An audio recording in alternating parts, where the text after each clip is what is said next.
여러분, 우리나라 역사에서 가장 훌륭한 사람 하면 세종대왕을 꼽습니다. 얼마나 그가 참 훌륭한 분이셨는지 다 잘 아시죠.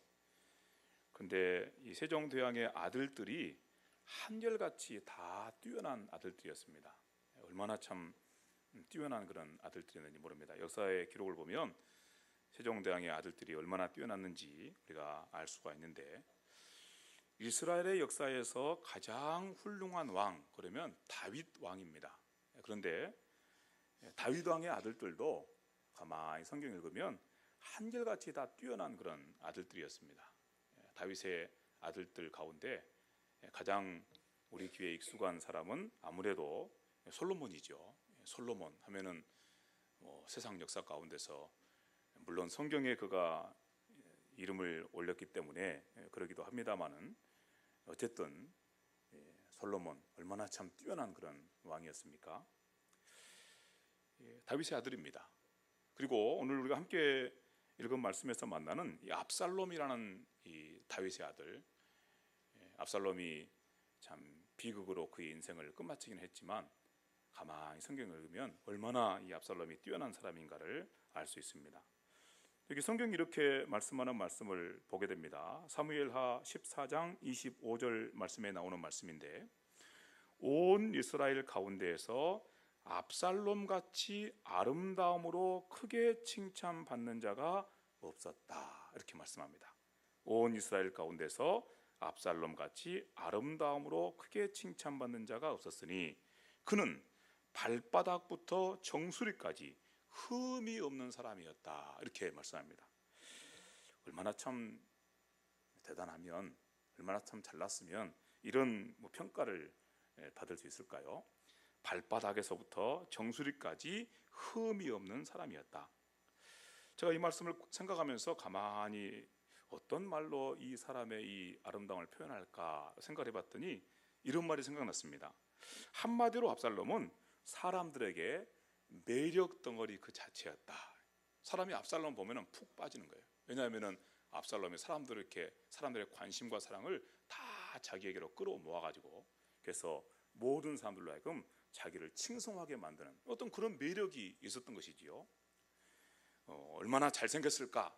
물론 잘생겨서도 그럴 수도 있지만 꼭 잘생기지 않아도 사람한테 매력이 풍기면 그런 일이 일어나게 된 것이죠. 얼마나 이 압살롬이 매력이 많은 사람인지 모릅니다. 압살롬이 얼마나 큰 매력 덩어리였는지를 알고 나니까 이 압살롬을 향한 다윗의 마음을 이해할 수 있습니다. 이 다윗이란 사람이 아주 정말 참 단호하고 정확한 그런 사람이었거든요. 왜냐하면 이 다윗은 그 안에 하나님의 말씀을 간직하고 사는 사람이어서 지혜로운 사람이었습니다. 그래서 얼마나 참 다윗이 지혜로운 사람이었는지 우리는 성경 말씀 가운데서 다윗의 지혜로움을 만날 수 있는데, 그 지혜로운 사람이기 때문에 누가 이렇게 잘못하면 금방 이렇게 이 사람은 이걸 잘못하고 있구나, 이 사람은 이걸 잘하고 있구나, 판단을 얼마나 잘하는지 몰라요. 그런데 이런 지혜로운 사람 다윗이, 이렇게 매사에 정확하고 분명한 다윗이 압살롬 앞에만 서면 이상한 사람이 됩니다. 그래서 압살롬이 그렇게 잘못된 일을 많이 하고 다윗의 가문에, 아니면 이스라엘 나라에 또 하나님에게 큰 그런 손해를 끼치는 그런 악한 일들을 하는데도 불구하고 다윗이 압살롬 앞에서는 어떻게 자기를 주체하지 못해요. 그래서 꾸중해야 될 자리에서 꾸중도 하지도 않고, 책망해야 될 자리에서 책망도 하지도 않고, 그냥 그렇게 그리워하고 사랑하고 그렇게 하는 것을 보게 됩니다. 왜 이렇게 다윗이 압살롬 앞에서 마음의 평정심을 잃어버리는지, 그렇게 지혜로운 사람 다윗이 그렇게 믿음으로 살아가면서 항상 하나님 앞에서 여쭙고, 그래서 하나님께서 가르치신 대로 그렇게 참 진실되고 정직한 삶을 살아가는 다윗이 왜 압살롬 앞에만 서면 이런 사람이 되는지 이해할 수 있습니다. 그 이유를 우리에게 설명하는 말씀이 아까 우리 들었던 말씀이죠. 그 대답이 여기 있습니다. 압살롬, 그 사람은 어디서부터 어디까지요? 발바닥부터 어디까지요? 정수리까지. 그러니까 온 몸에서, 그의 모든 인격과 또 행함에서 사람들에게 매력을 풍기는, 그래서 사람들을 끌어들이는 어떤 그런 사람이었다는 말씀인 것이죠. 그래서 다윗도 그냥 거기에 푹 빠져버린 거예요. 압살롬에게 푹 빠져버린 것이죠. 압살롬이 가진 이런 그 아름다운 외모와 매력에 푹 빠져서 다윗이 바른 판단을 할 수 없었다면, 다윗이 그런 정도였다면 다른 사람들이야 뭐 말해서 못하겠습니까? 그래서 모든 백성들도, 모든 이스라엘 사람들도 압살롬이 가진 그 매력에, 그 아름다움에 푹 빠져가지고 바른 판단을 할 수가 없게 된 것입니다. 일이 이렇게 되니까 압살롬의 마음속에 이제 꿍꿍이 속이 생기게 됩니다. 야, 내가 가진 이 매력을 가지고, 내가 가진 이 아름다움을 가지고 사람들을 얼마든지 유혹할 수 있겠구나. 그러잖아요. 사람들을 얼마나 유혹할 수 있겠구나. 그래서 백성들을 유혹합니다. 다 백성들을 자기에게로 모으게 해서, 그래서 뭘 일으키죠? 반란을 일으킵니다. 그래서 자기 아버지 다윗에게 반란을 일으키고 이스라엘 나라에 반란을 일으켜서 얼마나 큰 손해를 끼쳤는지 몰라요. 얼마나 큰 고통과 아픔과 슬픔을 자기 아버지에게, 그리고 또 이스라엘 백성들에게, 그리고 무엇보다 자기 자신에게도. 그가 반란에 성공한 게 아니었거든요. 마치면은 반란이 실패로 끝나서 얼마나 처참하게 인생을 마쳤는지 몰라요. 그래서 그렇게 그런 자기 자신에게도, 자기 아버지 다윗에게도, 그리고 이스라엘 백성들에게도 너무 큰 고통과 아픔과 슬픔을 안겨주는 것으로 그렇게 일이 끝나게 됩니다.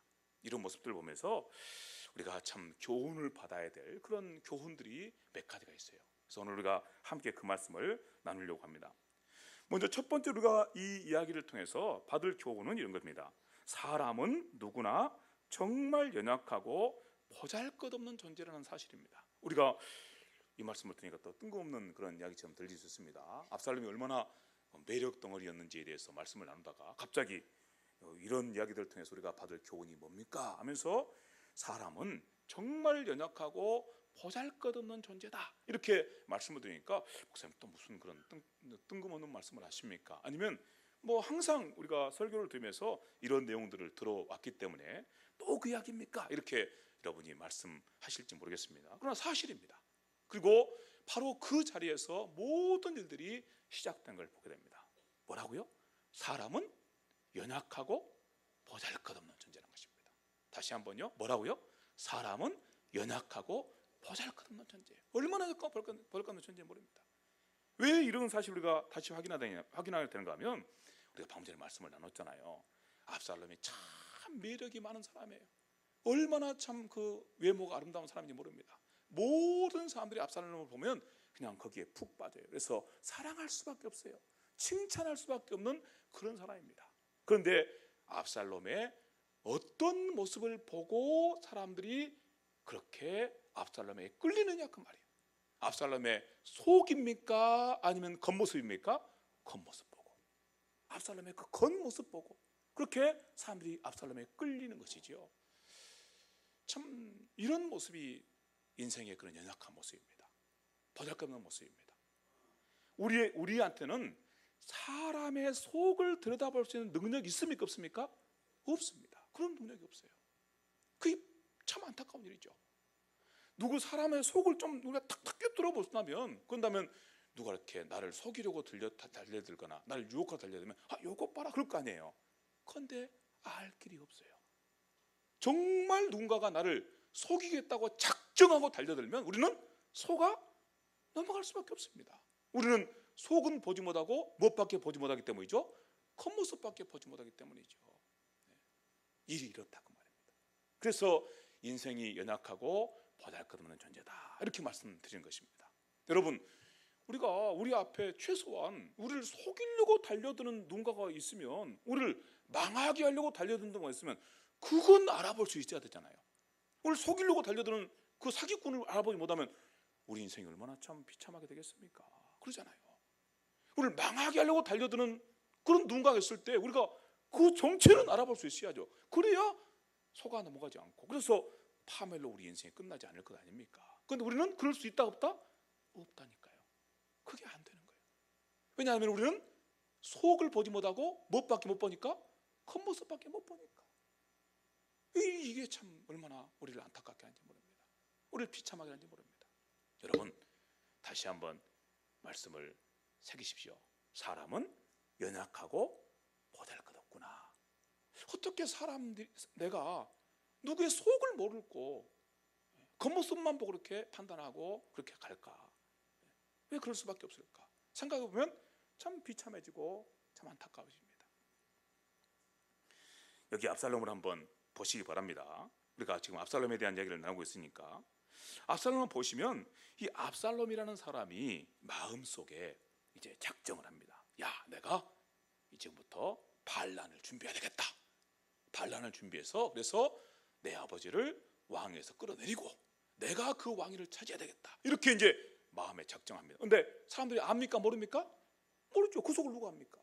마음속에 계획을 품었는데. 그리고 나서 이제 압살롬이 슬슬 이제 작전을 시작합니다. 아주 주도면밀한 그런 계략을 꾸미고 아주 이렇게 전략을 꾸민 다음에 그리고 이제 그 계략과 전략에 따라서 일들을 진행해 가는 것이죠. 그래서 백성들 앞에 다 허세를 먼저 부립니다. 그러니까 자기가 참 대단한 사람, 사람들이 다 자기를 이렇게 대단한 사람으로 보는데 거기다가 더해가지고 더 대단한 사람처럼 보이기 위해서 허세를 부리는 것입니다. 여러분, 여기 성경 말씀 가운데 그런 압살롬의 모습들이 나타나는데 우리 15장 1절 말씀 보니까 이렇게 말씀합니다. 압살롬이 자기를 위하여 병거와 말들을 준비하고, 여기 병거는 이제 앞에서 이렇게 말들이 끄는 마차라, 말들이 끄는 마차입니다. 그래서 옛날에는 이 말들이 끄는 마차라는 것은 참 귀한 거예요. 그래서 이건 아주 이렇게 사치스러운 물건이고 아주 한마디로 말해서 대단한 물건입니다. 그래서 이 병거를 누가 가지고 있다는 것은, 그리고 또한 병거를 개인적으로 사용한다는 것은 이것은 참 대단한 일이거든요. 물론 압살롬이 왕자니까 병거를 사용할 수도 있겠죠. 그렇지만 그런 이야기가 아니고 지금 일부러 압살롬이 이렇게 하고 있는 겁니다. 딱 병거를 준비해가지고 그렇게 안 해도 돼요. 그렇게 안 해도 되는데 일부러 병거를 딱 준비해서 병거를 타고 다니고 또 병거가 한 대였는지 몇 대였는지 모르겠지만 하여튼 행렬을 아주 대단하게 좀 꾸민 거예요. 그 다음에 거기다가 또 말들을, 여기 보니까 말들을 준비하고 호위병들을 그 앞에서 딱 세우고 그리고 나서 이렇게 움직이는 거죠. 그래서 자기가 왕이 아닌데 벌써 누구처럼 행세하는 거예요? 왕처럼 은근히. 그런데 그래서 이 사람이 내가 왕 되려고 합니다 그렇게 합니까? 안 하죠. 그런데 사람들한테 다 이렇게 허세를 부리면서 그러면서 사람들의 마음을 자기에게 끌어모으는 일을 하고 있는 것이죠. 아주 주도면밀하고 아주 참 대단한 그런 계략이죠. 그런데 사람들은 그 겉모습만 보는 거죠. 속은 못 보는 거죠. 그래서 그 속에 반란을 일으키려는, 그래서 이스라엘의 원수로 행하려고 하는 그 속을 아무도 모르는 거죠. 거기다가 더해가지고 압살롬이 이번에는 또 이렇게 백성들한테 아주 지극한 호의를 보입니다. 여기 성경 말씀 보니까 그런 말씀 우리가 직접 만나게 되는데 오늘 우리가 함께 읽은 말씀 가운데 그런 말씀이 있습니다. 우리 3절부터 6절까지 나오는 말씀 보게 되면 15장 3절 말씀 보면 압살롬이 그에게 이르기를 보라 내 일이 옳고 바르다마는 내 송사를 들을 사람을 왕께서 세우지 아니하셨다. 이거 무슨 말이냐 하면은 백성들 중에, 지방에 사는 백성들 중에 뭔가 억울한 일이 생긴 거예요. 그래서 억울한 일을 가지고 이제 왕에게 가서 이제 상소를 하려고 하는 거죠. 호소하려고 이렇게 재판을 청구하려고 가는 거죠. 그러면 중간에 딱 압살롬이 기다리고 있다가 그런 사람을 만나가지고 야, 참 네가 바르구나. 참 꼭 바르다고 볼 수 없죠. 왜냐하면 송선 항상 상대가 있어가지고 누구 말이 옳은지 누구 말이 그런지는 나중에 재판을 해봐야 알죠. 그런데 먼저 딱 자기가 이렇게 그 사람 마음을 얻으려고 야, 네 말이 맞다. 전부 다 네 말이 맞다. 그런데 왕께서 네 말을 들어줄 그런 재판관을 세우지 않았다.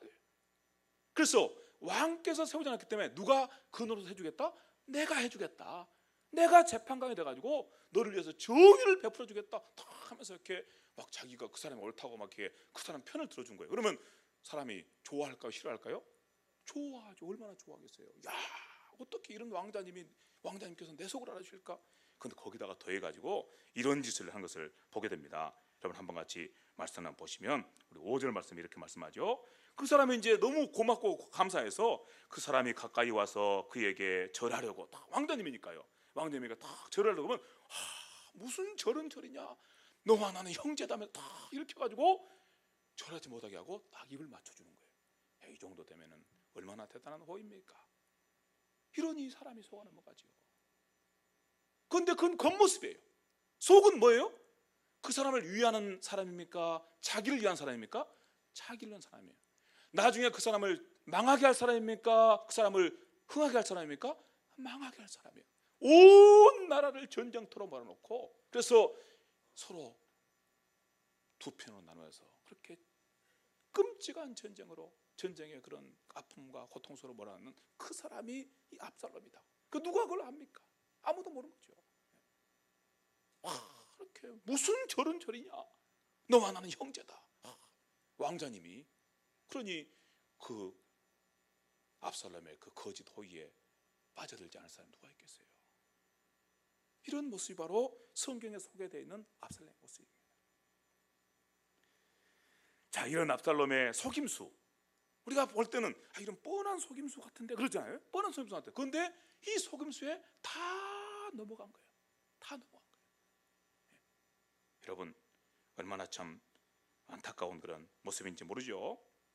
이렇게 압살롬은 자기가 가진 매력과 치밀한 계략을 통해서 백성들의 마음에 다윗 왕을 향해서는 원망하고 불평하는 마음을 심어주고, 왕은 우리 왕은 안 돼, 내 송사를 받아주지도 않고 안 돼. 자기 자신을 향해서는 어떤 마음을? 칭찬하는 마음과 그 다음에 이렇게 정말 사랑하는 마음을 딱 심어준 거예요. 어떻게 해요? 속임수로. 어떻게 해요? 겉모습을 치장해가지고, 겉모습을 가장해가지고. 그런 속임수를 누가 당합니까? 다 속아는 거죠.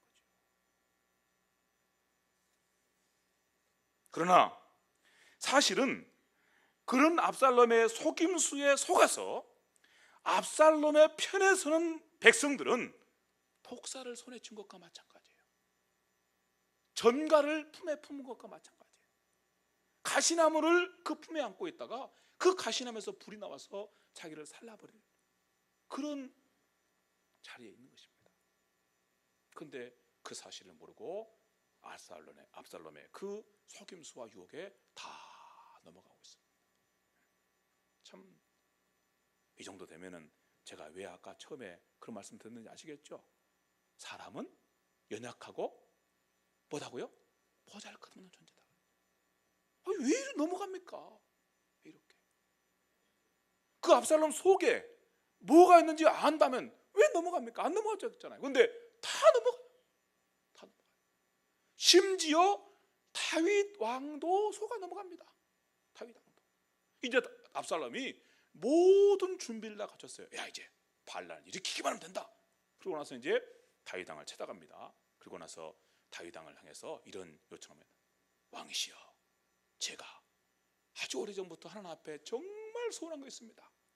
하나님 기쁘시게 되고 싶은 그런 마음의 소원이 있는데 그 일을 행하기 위해서 내가 헤브론으로 내려가고자 합니다. 허락해 주십시오. 헤브론에 가서 뭐 하려고 왕에게 요청하는 거죠? 반란 일으키려고. 다 준비가 끝났어요. 그래서 예루살렘에서 헤브론은 예루살렘 남쪽에 있는 도시거든요. 광주에서 순천 이런 관계라고 생각하면 돼요. 헤브론에 내려가서 이제 반란을 실행에 옮기려고 하면서 다윗 왕한테 가가지고 왕이시여, 내가 헤브론에 가서 꼭 하나님 앞에 서원을 갚아야 될 일이 있습니다. 그러니까 그 일을 하도록 허락해 주십시오. 제가 오래전부터 하나님 앞에 서원한 것입니다. 야, 그러냐? 어찌 그렇게 귀한 생각했냐? 빨리 가거라 하면서 다윗이 압살롬을 위해서 평안을 빌어준다고 성경이 말씀해요.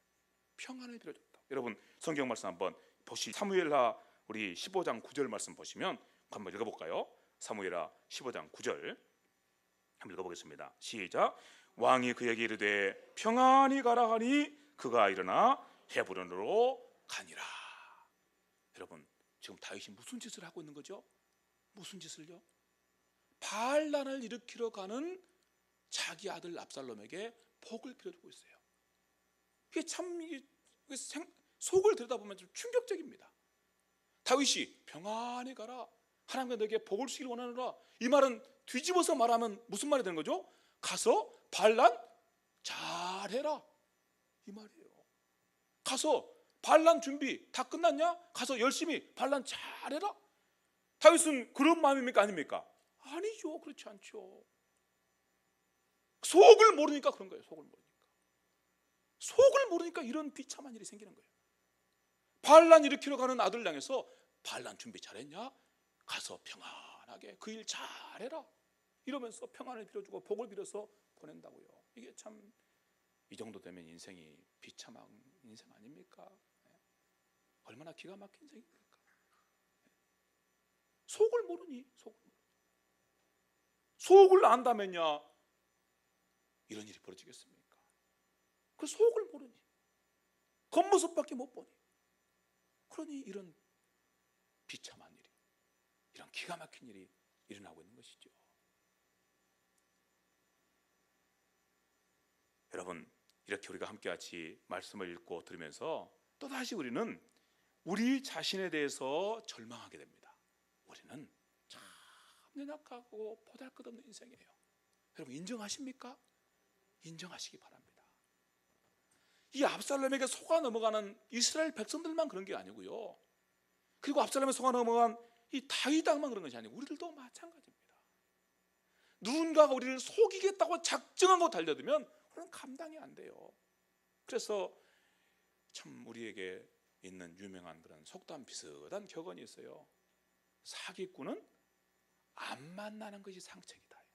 안 만나는 것. 사기꾼 만나면 다 속아 넘어가요. 아, 나는 뭐 이렇게 사기꾼, 그런 사기꾼들 나는 뭐 안 속아 넘어갑니다. 장담하지 마세요, 여러분. 사기꾼이 어설프게 사기치니까 그러죠. 어설프게. 정말 자기 속을 온전하게 감추고 겉모습만 탁 치장하고 달려들면 안 당할 사람이 누가 있습니까? 어설프게 사기치니까 그러죠. 그런데 우리에게 다가오는 사기꾼은, 우리에게 다가오는 유혹자는요, 어설픈 사기꾼이 아닙니다. 어설픈 유혹자가 아니에요. 우리 인생에 다가오는 사기꾼, 인생에 다가오는 유혹자는 어설픈 자가 아니에요. 완전히 자기를 감추고 우리에게 달려듭니다. 성경 말씀 보니까 우리를 속아 넘어뜨리려고 달려드는 그 악한 자에 대해서 이렇게 말씀합니다. 그는 광명한 천사, 그는 어둠에 속한 자거든요. 그런데 딱 감추고, 그리고 나서 겉을 뭐예요? 빛 가운데 있는 천사로 딱 하고 나타난 거예요. 그게 누가 속아 넘어가지 않겠습니까? 속은 일인데 겉에다가 뭘 쓰고 나타나죠? 양의 탈을 쓰고 나타난 거예요. 양처럼 보이죠. 속을 어떻게 합니까? 우리 인생들을 속아 넘어뜨리고, 그리고 우리 인생들을 파멸로 끌고 가려고 우리에게 다가오는 진짜 사기꾼, 진짜 유혹자, 이 자들은요, 우리가 감당할 수 있는 수준이 아닙니다. 세상에서 만나는 그런 사기꾼들은 혹시 그들이 어설프게 사기치니까 이것 봐라, 나한테 사기치려고 그러네, 금방 알아볼 수 있을지 몰라도 우리에게 달려드는 진짜 사기꾼 유혹자는요, 우리가 알아볼 수가 없어요. 광명한 천사로 가정하고 양의 탈을 쓴 이리로 가정하고 달려들기 때문에 알아볼 수가 없습니다. 그래서 우리 자신에게 소망을 두면 안 돼요. 누구에게 소망을 두는 거예요? 하나님께 소망을 두는 것입니다. 하나님께서는 겉모습을 보고 판단하시는 분이 아니시기 때문이죠. 하나님께서는 겉과 속을 통째로 보시는 분이시죠. 만물이 하나님 앞에서는 드러나지 않은 게 없어요. 다 벌거벗은 것처럼 드러날 수밖에 없습니다. 그래서 그분의 인도하심을 받고 그분의 지도하심을 받는 것이 인생에게 소망이고 복입니다. 다른 길이 없습니다. 그분의 인도하심과 지도하심을 받는 것.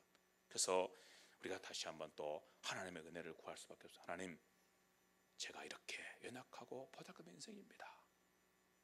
저를 누군가가 속이려고 달려들면 속아 넘어갈 수밖에 없습니다.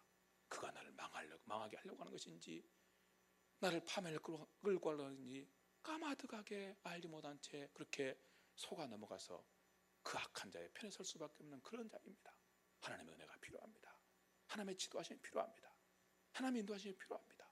이렇게 하나님의 은혜를 구하며 나갈 수밖에 없다는 사실입니다. 주께서 우리에게 주신 이 복된 말씀을 따라 오늘도 다시 한번 믿음으로 결단하고 나가는 우리 모두가 될 수 있기를 바랍니다. 하나님, 우리를 지도하여 주시옵소서. 우리 인도하여 주시옵소서. 주의 인도하심만이 내가 살 길입니다. 다른 길이 없습니다. 두 번째로 우리가 생각할 것은, 이렇게 사람들이 속아 넘어가는 것만이 문제가 아닙니다. 가만히 말씀을 보니까 속아 넘어갈 뿐만 아니라 사람들은 하나님을 향해서 선을 행하는 쪽이 아니라 하나님을 향해서 악을 행하는 쪽으로 다 기울어져 있습니다. 그래서 악을 행하는 거예요. 가만히 우리가 성경 말씀 한번 다시 한번 자세히 읽어보시면요, 이 압살롬이 그렇게 반란을 꾸몄습니다. 처음에는 속아 넘어갔다고 합시다. 그러잖아요. 속을 감추고 속이려고 달려드니까 속아 넘어갔지요. 그래서 이 압살롬이 무슨 짓을 하려고 하는지 모르고 압살롬을 따라갔어요. 그런데 나중에 보니까 이 자가 뭘 하는 거예요? 반란을 하는 거예요. 그러면 사람들이 어떻게 될까요? 돌아서야 될까요? 따라가야 될까요? 돌아서야 될 거 아닙니까? 돌아서야 될 거 아닙니까? 왜냐하면 이 압살롬이 반역을 일으키려고 하는 이 다윗이라는 사람은요, 이스라엘 나라에 정말로 귀한 사람이거든요. 누가 이스라엘을 구원했습니까?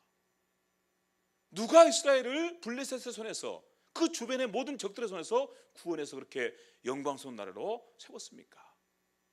다윗이에요. 누가 다윗을 이스라엘의 왕으로 세우셨습니까? 하나님이십니다. 그분께서 다윗을 이스라엘 왕으로 세우신 거예요. 그러면 그 사실을 알고 있다면, 요것 봐라, 다윗을, 우리의 왕을 반역하려고 지금까지 이런 거짓을 꾸몄네? 돌아서야 될 거 아닙니까? 이것 봐라, 하나님께서 다윗을 우리의 왕으로 세우셨는데 다윗을 왕으로 세우신 하나님을 대적하려고 그러네? 안 되지, 돌아서야 될 거 아닙니까? 그런데 안 그랬다 그 말이에요. 안 그랬어요. 성경 보세요. 안 그랬습니다. 처음에는 몰라서 속아서 갔다 할지라도 알고 나면 돌아서는데 인생이 그렇게 하지를 않는다 그 말입니다. 참 소망 없습니다. 왜 그런지. 그래서 가만히 성경 말씀 보니까 온 이스라엘이 일어나서 다 압살롬을 따라가는 거예요. 그래서 반란이 그렇게 일어나게 된 거예요. 만약에 압살롬의 반역을 딱 일으켰을 때 안 돼! 하고 다 돌아섰으면 어떻게 반란이 일어날 수 있겠어요? 그런데 그렇게 일이 되지 않았어요. 다 일어나서 압살롬의 뒤를 따라간 거예요. 그래서 반란이 성공을 하게 된 것입니다. 그리고 이스라엘 나라가 두 쪽이 되어서 그렇게 비참하고 그렇게 부끄러운, 그렇게 처참한 그런 슬픈 전쟁을 하게 된 거예요. 얼마나 참 기가 막힌 일이 벌어졌는지 모릅니다. 그런데 왜 그러면 사람들이 압살롬을 따라갔는가? 알면서 따라갔는가? 그것은 자기 이익 때문에 그런 것입니다. 자기 이익. 가만히 본 거죠. 이 반란이 아무래도 커진 것 같아. 그래서 다윗 따라가다가는 어떨 것 같아요? 죽을 것 같아. 누구 따라가면 더 좋을 것 같아요? 압살롬 따라가면 나한테 콩고물이라도 하나 더 떨어질 것 같아요. 자기 눈에 이익이 보인 거예요. 이익이. 뭐가 옳은지 그른지, 뭐가 하나님께서 원하시는 길인지 그게 보인 게 아니라 뭐가 보인 거예요? 이익이 보인 게, 이익이. 누구 편에 붙어야 되지? 판단한 거죠. 그랬더니 다윗은 안 돼. 이제는 다윗은 지는 애야. 아무래도 압살롬의 편에 붙어야지. 압살롬이 사나라 이러면 내가 그때 거기서 한 자리 차지해야지. 이러고 압살롬 따라간 거죠. 이익 따라 행한 것이죠. 이익 따라. 자기 눈에 보기에 좋은 대로, 자기 눈에 보기에 이익이 된 것처럼 보이는 그 길 따라간 거지요. 그리고 이 일에 정말 우리 비참하게 만든 것은 이 모든 일에 일반 백성만 그런 것이 아니라 다윗의 모사, 이 다윗의 모사는 건 다윗 참모입니다. 참모인데 우리가 뭐 동양 중국이라든지 한국에서 쓰는 말은 군사 아주 이렇게 왕 옆에 딱 붙어가지고 이렇게 왕한테 더 이렇게 조언하는 그런 아주 최고의 그런 왕의 측근 있지 않습니까? 그 사람이거든요. 아히도벨이라는 사람. 그 사람이 다윗의 모사인데, 다윗의 최측근인데, 그런데 이 사람이 누구 편에 선 거예요? 압살롬 편에 선 거예요. 이럴 수도 있구나. 이럴 수도. 인생이 얼마나 악한지 하나님께서 보실 때, 우리가 그냥 이런 이야기를 들으면서 그건 원래 그런 거 아닙니까? 역사 보면 항상 그러던데요. 반란 일으키면은 누구 편에 설까 이렇게 살펴가지고 누구 편에 서고, 그러다가 망하면 망하는 거고 또 흥하면 흥하는 거고 다 그렇고 그런 거던데요. 그렇게 말할 수 있죠. 그렇지만 하나님 앞에서 볼 때는 얼마나 인생이 악한지, 그렇죠. 하나님께서 그를 다윗을 왕으로 세우셨고, 하나님께서 다윗 편에 함께 계신다고 분명히 말씀하시고, 다윗과 언약을 맺으시고 다윗을 통해서 그 언약을 성취했다고 그렇게 분명히 말씀하고 계시는데, 이스라엘 백성들, 하나님의 백성이라는 그들이 자기 이익 따라서 하나님을 배반하고 하나님을 거역하고 하나님께 세우신 그 왕을 배반하고 대적하고 그렇게 반란자의 편에 선다는 것은 참 악한 거지요. 그리고 무엇보다도 다윗 왕이 그들에게 베푼 일이 어떠하고 하나님께서 다윗 왕을 통해서 이스라엘 위에 베푼 은혜와 사랑이 어떠한 것을 안다면 그럴 수는 없는 거죠. 그럴 수는 없는 거죠. 그런데 그런 짓을 한다고 말이에요. 그런 짓을.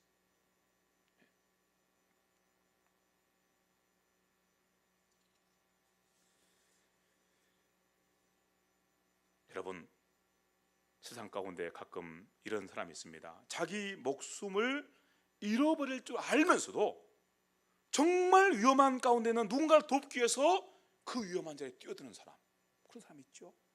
의로운 사람이죠.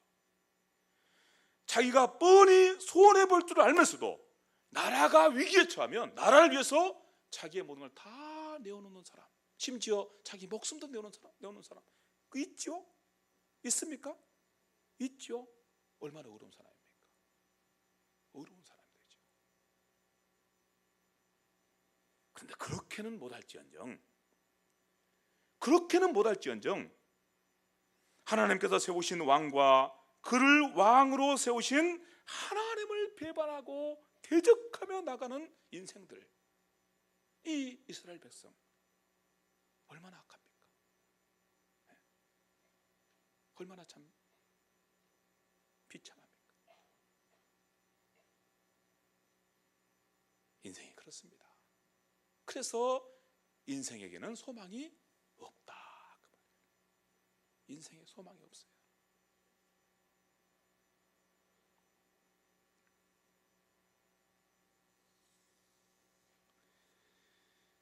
그렇습니다.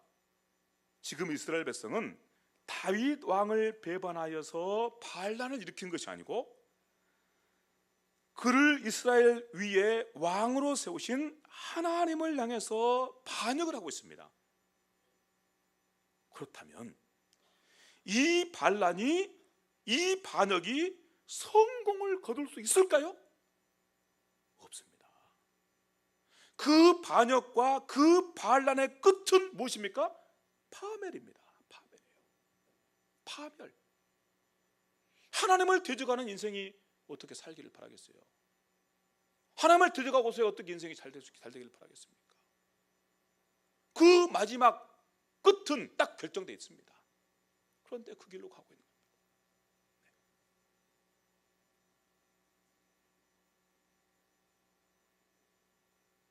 우리는 성경 말씀을 통해서 그 끝이 어떠한지를 알고 있습니다. 압살롬과 압살롬을 따랐던 그 수많은 무리들의 끝이 어떠한지를 알고 있습니다. 그러므로 우리 함께 같이 다시 또 이런 교훈을 함께 새기고 주 앞에서 일어서시게 되기를 간절히 바랍니다. 예수를 바라보자. 예수를 바라보자. 같이 한번 해봅시다. 예수를 바라보자. 예수를 바라보자. 예수님 바라보고 갑시다. 다른 것 바라보지 마시고, 다른 것 바라보고 가다가 속아 넘어가서 그 길 끝에 뭐가 있는지도 모르고 그렇게 파멸의 길로 가지 마시고 예수님 바라보고 예수님 뒤따라가도록 합시다. 예수님께서 십자가의 길을 가졌습니다. 사람들이 볼 때는 십자가의 길에 절대 이익이 없다고 생각합니다. 무슨 이익이 있겠습니까? 십자가의 길에 희생과 헌신과 섬김과 그리고 때로는 자기 목숨을 내어놓는, 그게 십자가의 길 아닙니까? 주님께서 그렇게 그 길을 가시지 않았습니까? 그래서 십자가의 길은 우리가 볼 때는 절대 이익이 아닙니다. 그런데 십자가의 길이 우리를 살리는 길이다 그 말이에요. 십자가의 길로 가는 것 말고 다른 길로 우리가 온전하게 생명의 길을, 영생의 길을 가는 길이 없다 그 말입니다. 그래서 예수를 바라보자 그 말입니다. 여러분, 혹시 우리를 속이려고 달려드는 그 어떤 것들이 우리에게 다가올 때 그런 것들에게 눈을 빼앗기지 아니하고 우리 앞에 하나님께서 세워주신 예수님이 그렇게 분명하고 선명하게 드러나서, 예수의 십자가 그렇게 분명하게 선명하게 드러나서 예수님의 십자가 그 길을 귀하게 함께 걸어가는 은혜가 있기를 간절히 바랍니다. 이 교훈이 우리에게 그렇게 귀하고 소중한 것은 너무너무 쉽게 이 길에서 넘어지기 때문입니다. 너무너무 쉽게 이 길에 넘어지기 때문이에요. 오늘날 교회가 그렇게 세상 가운데서 부끄러운 그런 모습으로 그렇게 서 있는 이유가 뭡니까? 교회가 십자가의 길에서 눈을 돌리고 자기 이익 따라서 움직이기 때문이죠. 자기 이익 따라서. 교회 지도자가 십자가에서 눈을 돌려서 자기 이익 따라 움직이기 때문이죠. 자기 이익 따라서. 심지어 자기의 육신의 쾌락을 쫓아 움직이기 때문이죠. 그래서 이런 부끄러운 모습으로 서 있는 거죠. 다 미혹받은 거죠. 다 유혹받은 거죠. 그렇게 가면 자기가 좋을 줄 알았죠. 유혹자에게 속아가지고 다 가장하고 다가오는 그 유혹자 속아가지고 그렇게 가면 자기가 좋을 줄 알았죠. 자기 이익이 있을 줄 알았죠. 그 길 끝에 금방 파멸이 있는데, 그 길 끝에 금방 그 부끄러움이 있는데 몰라요. 모르는 거예요. 그 순간에는 몰라요. 얼마나 참 비참한지. 그리고 하나님의 이름을 그렇게 부끄럽게 만들고 영광스러운 교회를 그렇게 부끄럽게 만들고 자기는 또 어떻습니까? 자기의 가족은 또 어떻습니까? 네. 우리 모두 다시 한번 믿음으로 결단하면서 큰 소리로 말해봅시다. 예수를 생각하자. 예수를 생각하자. 예수 생각하고 예수님의 십자가 바라보고 그 길 따라서 가는 것, 그것이 우리에게 주신 영광이고 그 길 끝에 우리에게 참된 승리가 있음을 다시 한번 고백하면서 나아가십시다. 주의 은혜가 우리와 함께하기를 진심으로 간절히 바랍니다. 기도드리겠습니다. 하나님 아버지, 주신 말씀 받고 말씀 의지해서 다시 믿음으로 구하고 사모합니다. 우리가 얼마나 연약하고 얼마나 보잘것없는 인생인가를 고백합니다. 우리를 누가 속이려고 달려들면 속아 넘어갈 수밖에 없는 인생이오니 하나님 우리를 불쌍히 여겨주시고, 하나님 우리의 눈에 예수의 십자가가 그렇게 밝히 보이게 하셔서 오직 그 길만 따라 달려가는 우리의 삶이 되게 하시고, 그렇게 나누며 섬기며 희생하고 헌신하며 사랑하며 충성스럽게 그 길 감으로 주님께서 우리에게 허락하신 그 영광스럽고 보배로우며 풍성한 삶이 우리와 우리의 가정과 우리 교회 가운데 온 세상 가운데 밝히 드러나도록 축복에 감사하며 예수님의 이름으로 기도하옵나이다. 아멘.